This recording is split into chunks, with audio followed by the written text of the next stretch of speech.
বাংলার সবুজ শ্যামল এক গ্রাম রাসুলপুর। এখানকার মাটি যেমন উর্বর, মানুষের মনও তেমন কোমল। এই গ্রামের মাঝখানে সুন্দর একটা মসজিদ, যেখানে ফজরের আজান দিলে পুরো গ্রাম জেগে ওঠে। এই গ্রামে থাকেন হামিদ চাচা, একজন পরিশ্রমী কৃষক। তিনি দিনরাত মাঠে কাজ করেন যাতে পরিবার ঠিকমতো খেতে পারে।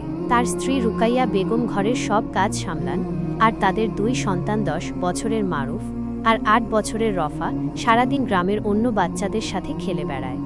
রমজান মাস আসার আগেই পুরো গ্রামে অন্যরকম একটা পরিবেশ তৈরি হয়। মসজিদে আলোকসজ্জা করা হয়, সবাই খেজুর আর মুড়ি কিনে রাখে, আর শিশুরা আনন্দে অপেক্ষা করে প্রথম রোজার জন্য। সেই রাতে রফা উত্তেজনায় ঘুমাতেই পারছিল না। সে মা বাবার কাছে গিয়ে বলল, মা, বাবা, কাল থেকে রোজা, আমি পুরো রোজা রাখব। ঠিক আছে। রুকাইয়া বেগম মেয়েকে কোলে নিয়ে বললেন, তুমি তো ছোট, কিন্তু তুমি যদি চেষ্টা করো তাহলে আল্লাহ তোমার এই ইচ্ছার জন্য সওয়াব দেবেন। তুমি চেষ্টা করলে পারবে ইনশাআল্লাহ। মারুফ মজা করে বলল, বোন, রোজা রাখা মানে শুধু না খেয়ে থাকা নয়, এতে ধৈর্য ধরতে হয়, গরিবদের কথা ভাবতে হয়। রফা চোখ বড় বড় করে বলল, আচ্ছা, তাহলে আমি অবশ্যই রোজা রাখব। সেহরির সময় মা সবাইকে ডেকে তুললেন। ঘুমে ঢুলু ঢুলু চোখ নিয়ে রফা এসে বসল।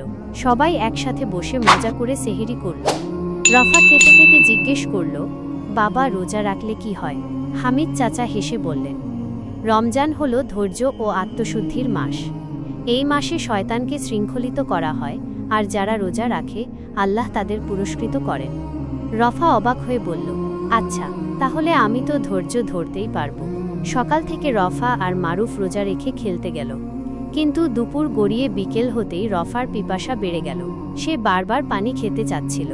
মারুফ বলল, বোন, তুমি পারবে। মনে করো আল্লাহ আমাদের পরীক্ষা নিচ্ছেন, আর ধৈর্য ধরলে আমাদের জন্য জান্নাতে সুস্বাদু খাবার তৈরি করে রেখেছেন। রফা কৌতূহল নিয়ে বলল, জান্নাতে কি কি খাবার থাকবে? মারুফ উত্তরে বলল, হাদিসে আছে সেখানে এমন সব ফল থাকবে যা আমরা কখনো স্বপ্নেও ভাবতে পারিনি। সোনা রূপার গ্লাসে দুধ ও মধুর নদী প্রবাহিত হবে। এটা শুনে রফার মনে নতুন শক্তি এলো।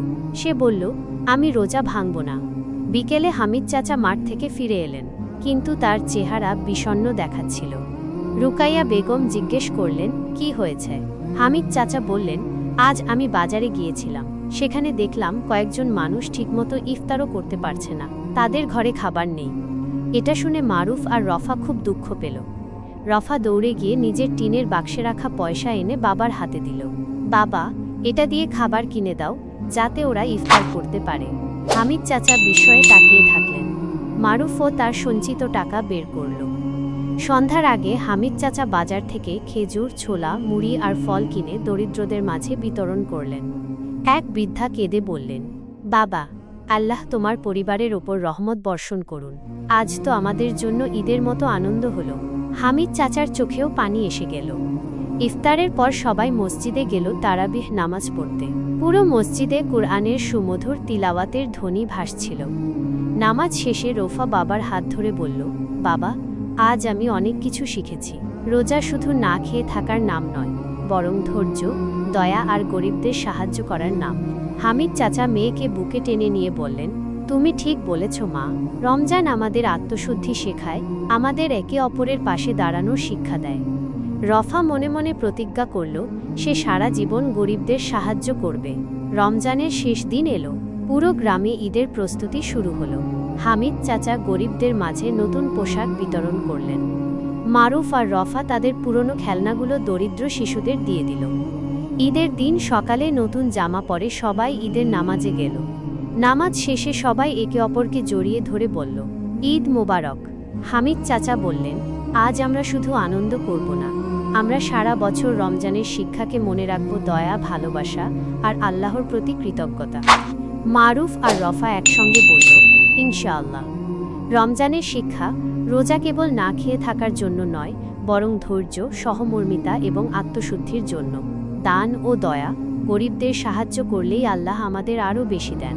সন্তানের শেখা, ছোট বয়স থেকেই ভালো কাজের শিক্ষা দিলে তারা বড় হয়ে সৎ মানুষ হবে।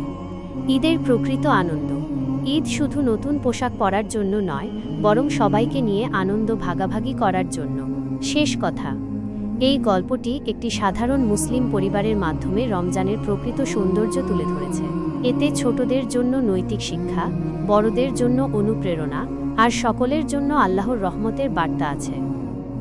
বন্ধুরা, এরকম আরও নতুন নতুন গল্প পেতে ভিডিওটাতে লাইক দিয়ে চ্যানেলটাকে সাবস্ক্রাইব করে পাশে থাকা বেল আইকনটি চালু করে রাখো।